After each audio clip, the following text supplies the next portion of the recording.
This morning, an unvaccinated child has died from measles, officials say. In a cabinet meeting Wednesday, Health and Human Services Secretary Robert F. Kennedy Jr., a vaccine skeptic, appearing to downplay the current outbreak. It's not unusual. We have measles outbreaks every year.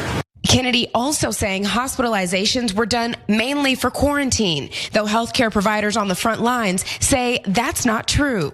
We don't hospitalize patients for quarantine purposes.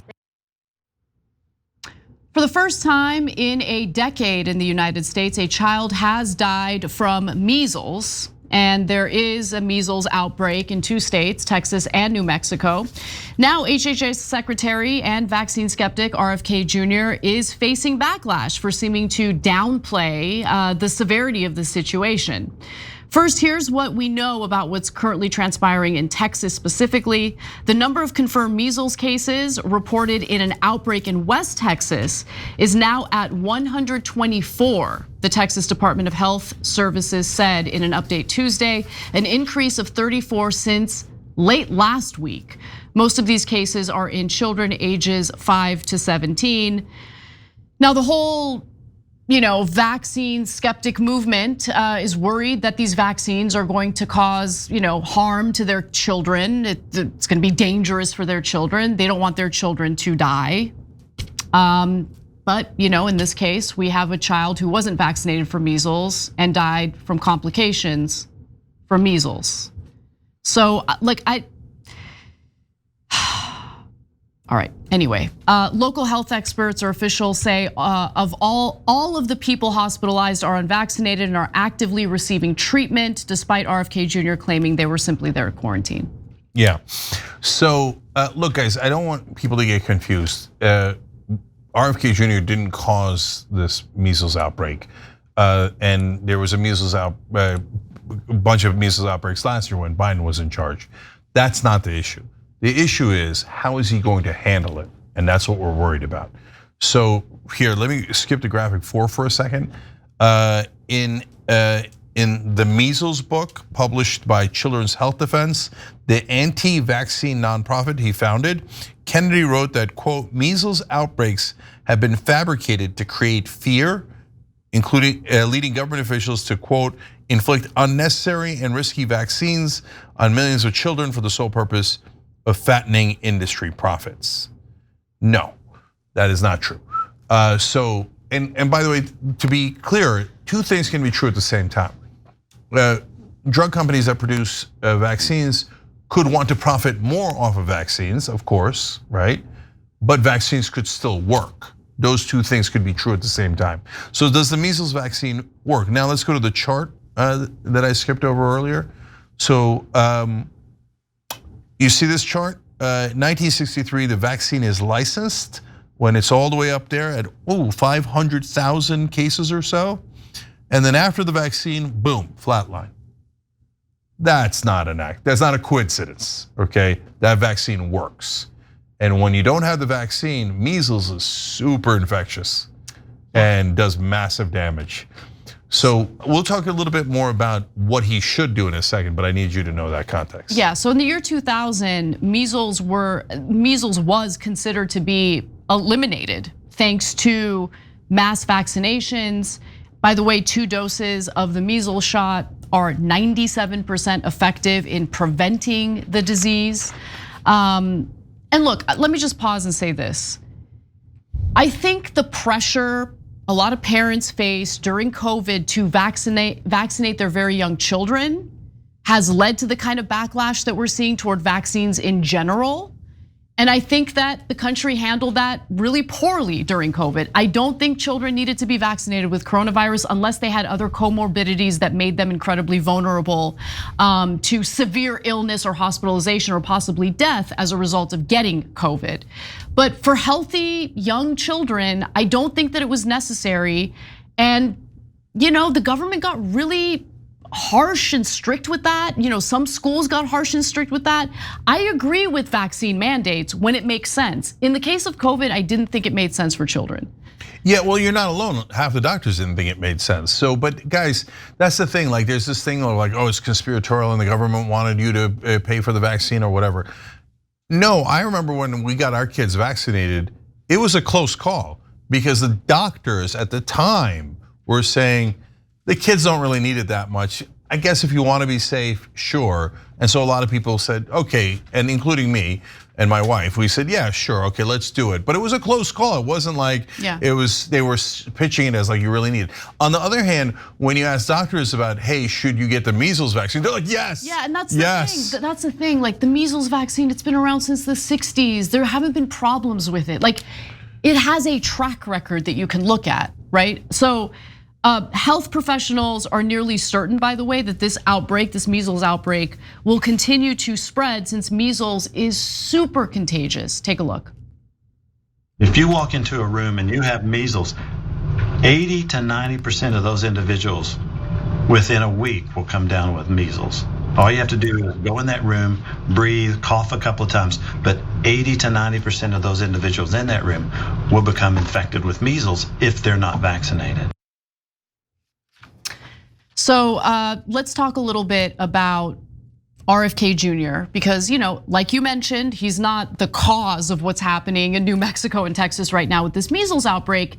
He does tend to downplay the outbreak, which I don't really appreciate. But what do you think he should do to handle this, Cenk, appropriately? Yeah, so I don't know what he actually believes because the usual thing of he wrote these books saying that he was very vaccine skeptical, even though his kids have these vaccines.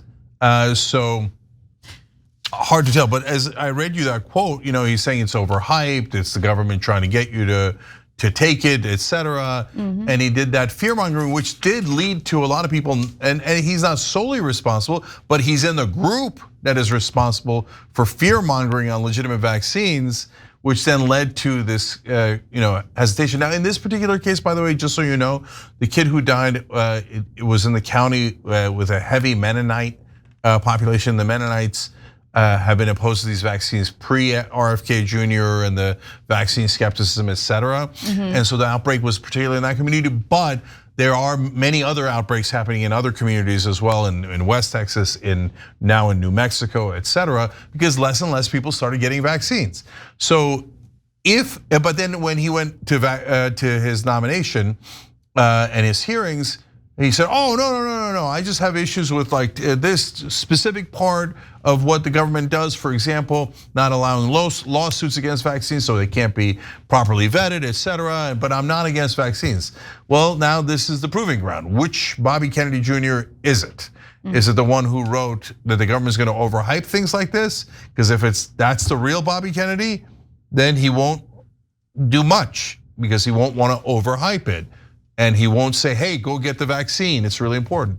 If it's the one that was in the confirmation hearings, he'll go to West Texas and New Mexico and go, guys, I'm Bobby Kennedy Jr. and I'm skeptical of vaccines. And I'm telling you, for measles, get your kids to get the vaccines, otherwise they could die, it's super infectious. And that would be really powerful and probably very effective.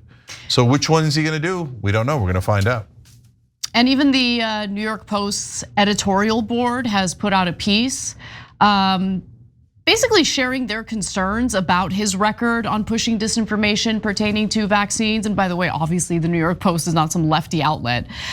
They write, their headline is, hey RFK, go to Texas and prove you mean it on vaccines. And in the editorial, they write, go to Texas, Mr. Secretary, and preach the truth as only a convert can. This vaccine is safe, and getting children jabbed is an act of love. That's why all your children are vaccinated, despite your well-known concerns. Maybe you won't persuade any Mennonites, but it will make national news and surely convince others elsewhere, and so quietly save lives.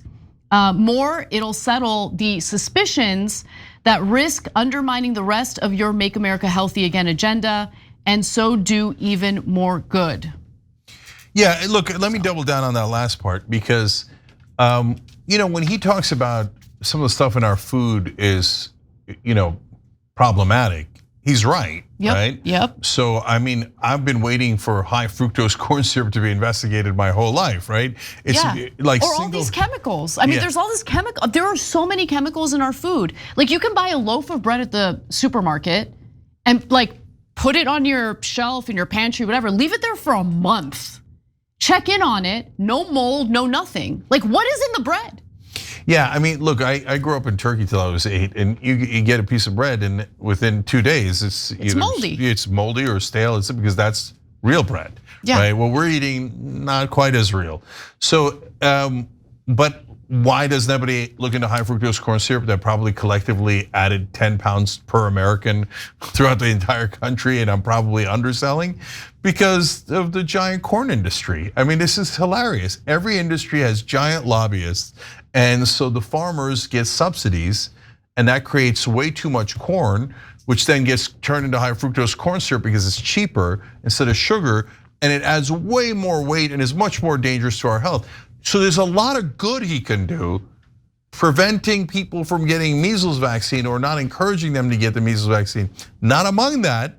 And by the way, if you do that, and then we start to have real outbreaks, which are where a lot of people die, then you're not gonna be able to investigate the other things that could have done good. And my God, brother, Jesus, you'd be an American hero if you just got Medicare to negotiate drug prices. Yes, do it, please. Right? Be a hero. Like, why wouldn't you do that? Why wouldn't you do that? I mean, look.